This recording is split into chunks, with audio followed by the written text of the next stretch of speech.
afinal a Scooby, aquela biocelulose? Ela é uma matriz multicamada de nano e microfibrilas, ali toda emaranhada de biocelulose bacteriana que vai sendo formada. Ela vai se emaranhando, pequenas fibrilas, né, que vão se emaranhando e fica como se fosse um sólido esponjoso, né? Ele tem aqueles espaços no meio das fibras ali, tá? Então é um emaranhado de fibras, de microfibrilas, né?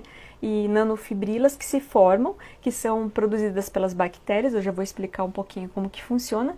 E elas vão se aglomerando, né? E se emaranhando e formando aquela parte visível que nós enxergamos. No entanto que quando começa ali uma formação de biocelulose da Scooby, ela é bem fininha, tímida, ali uma natinha fina, e depois ela vai engrossando até virar, né, às vezes umas Scoobies dessa grossura que a gente vê.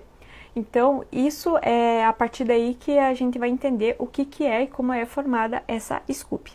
Então, por que as bactérias produzem, por fim, esse biofilme, né, esse biofilme que fica ali? Na verdade, existem várias bactérias que produzem biocelulose, tá, gente? Inclusive bactérias patogênicas também são capazes de produzir biocelulose, como por exemplo a pseudomonas, a salmonela. Só que nem toda biocelulose, biofilme, quer dizer, nem todo biofilme vai ser como a biocelulose, ali naquele formato grande, extenso, como é a nossa Scooby. Mas só para vocês saberem que muitas bactérias produzem e é para sua proteção. Assim, elas se revestem de uma proteção de agentes externos, como sanitizantes, luz UV e outros agentes que podem afetar ali a sobrevivência delas. Então, o primeiro fator que nós temos que entender o porquê que as bactérias acéticas que estão ali na nossa cultura produzem a Scooby, a biocelulose, é justamente isso, para a proteção delas, para a sobrevivência delas. O primeiro, então, é que a gente tem que entender que elas constroem esse suporte, vamos chamar de suporte, tá? É um suporte sólido, flutuante, e ele vai ser flutuante porque vai ter o gás carbônico da fermentação ali, dentro dele tem líquido, tem um pouco de gás também, ele acaba por densidade ficando na parte de cima da água, da nossa fermentação, né, do líquido. Então elas vão fazer isso porque elas precisam de oxigênio. Essas bactérias acéticas, elas são aeróbias. Significa que elas necessitam, para o metabolismo dela, para a respiração celular, elas necessitam do oxigênio. Então elas constroem esse suporte para que ele boie, literalmente, e elas vão ficar, a boa parte delas, aderidas ali, né, nesse suporte, tendo assim um acesso ao oxigênio mais facilitado. Vocês não concordam comigo? Se ela está ali, né, na superfície, na interface líquido-ar, ela vai ter mais acesso ao oxigênio.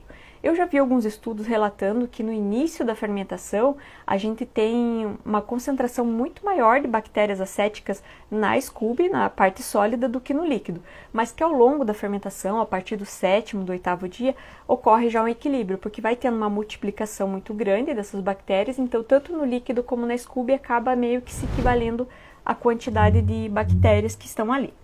Então, o primeiro fato que elas produzem, né, o primeiro motivo pelo qual elas produzem esse biofilme seria esse, né, ela ter esse suporte para que ela consiga ter uma respirabilidade melhor, vamos dizer assim, um alcance melhor ao oxigênio. O segundo, o aumento da densidade celular. Quando eu falar célula, que às vezes eu falo assim por convenção mesmo, entendo que célula eu estou me referindo a um micro-organismo. Então, uma célula, um micro-organismo.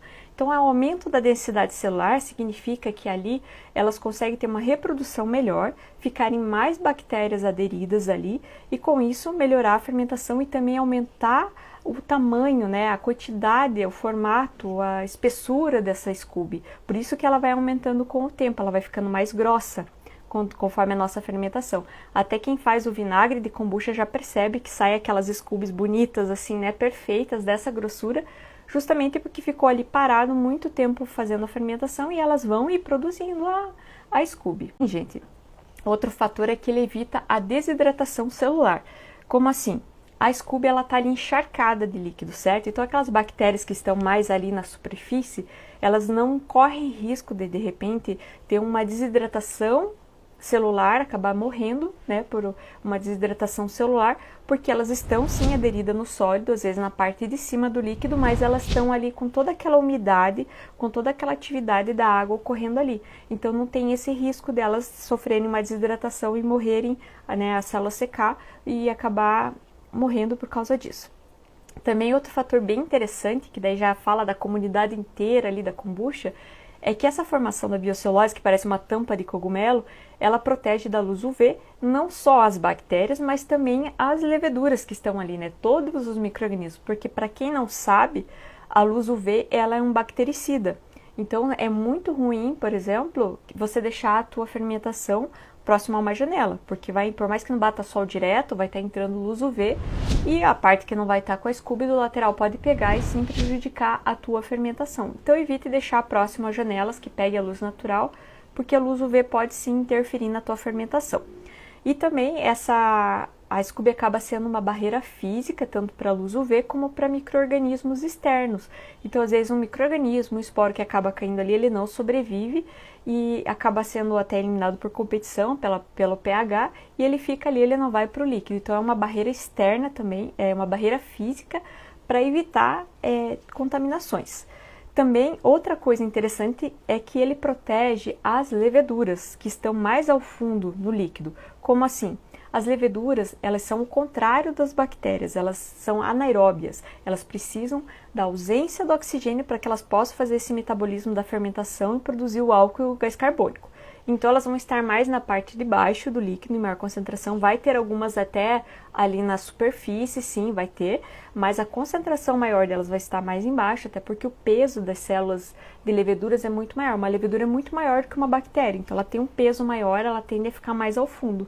Por isso que às vezes a gente vê até na garrafa que fica aquela massinha, né, parece um decantado branco, que a gente fala muitas vezes que é levedura, e é realmente.